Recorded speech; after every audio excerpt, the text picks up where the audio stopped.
ignoring the Rosa. So I've been here for a little bit. I've been here for a minute. Move out the way. Made it. This is the Rumor Report. I think a lot of people will recognize the voice and the name. On the Breakfast Club. Lauren came in hot. You know, I came in telling the truth. So LeBron James' son, made his return back to the court on Sunday after he suffered the sudden cardiac arrest back in July. Mm-hmm. So people were excited to see him play. This is his, first time back on the court with USC. Now, during the game, he scored 4 points, 3 rebounds, 2 assists, 2 steals, and a block in 16 minutes. USC did not win the game. They lost to Long Beach State. Mm-hmm.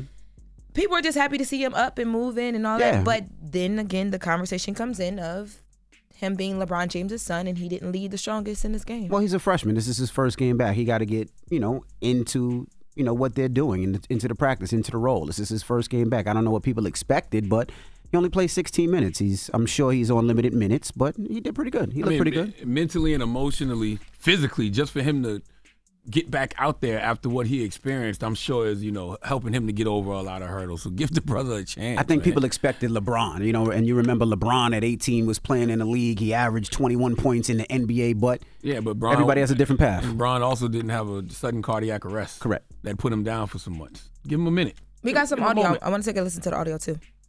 I just want to say I'm thankful for everything. Mayo Clinic, everything they helped me with. My parents, siblings for supporting me through this hard time in my life. Yeah, I just want to give appreciation to everyone that's helped me through this. And yeah, also my coach, my teammates, all my other coaches, they've been with me since the start. Yeah, I just want to say I'm thankful for them. Ellis, Brownie free, got it to go. Brownie James, his first college bucket. Sprint the court. You want shots? Sprint the court on the trail, feet down, knocked down. Great to see.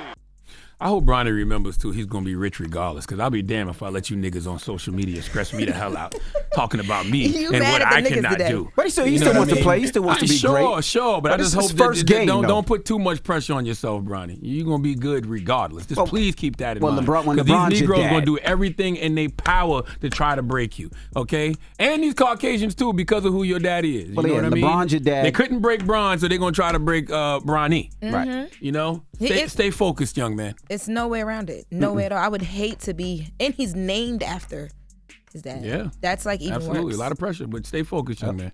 Well, Jonathan Majors, moving on to the next rumor, Jonathan Majors, they were fourth date in court, and his ex actually took the stand to talk about some text messages. We had known about these text messages since the filing happened in October, but she actually broke down on the stand trying to get them. We have a report for this as well, too. No, we don't? Okay. Well, I'll just break it down.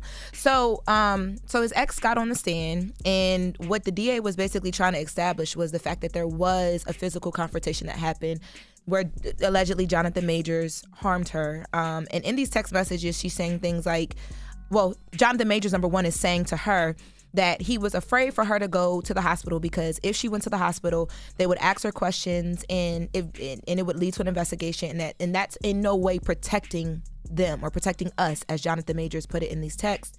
In the same text, he also said something about something just being fake. There's no context as to what he was responding to there.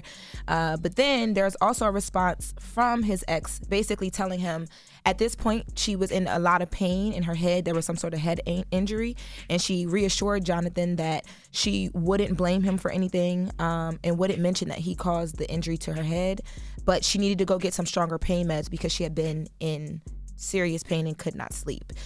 It's important to note here, and a lot of articles did this, that she couldn't finish reading the text on the stand. She broke down crying. The DA had to finish reading the text messages. So it's looking not so good for Jonathan based off of these texts. Because if you guys remember in the beginning, they played these texts off as they kind of like downplayed it, where they tried to make it seem like it didn't show any physical abuse or anything like that.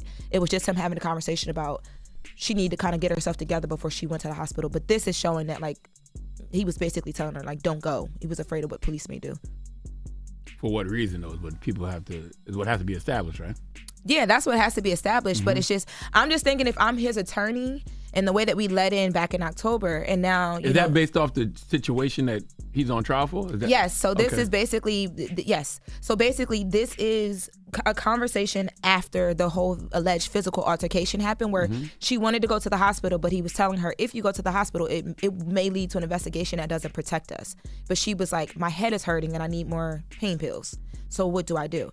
So it's just, how do you clear that up if you are Jonathan's attorney? Like, because now you're admitting, even if, hey, you know, she started or whatever they're alleging, you're this is kind of like admitting that there was a physical altercation of some sort and pain caused by him physically, which they said didn't happen. Well, we're going to find out because what his lawyers got to defend against that. Yeah, the counter. Yeah.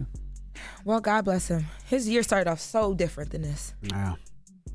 All right, well, that is your rumor report. Now, when we come back, we got the People's Choice Mix. Get your request in. It's a Monday. It's The Breakfast Club. Good morning. Wake that ass up. Early in the morning. The Breakfast Club.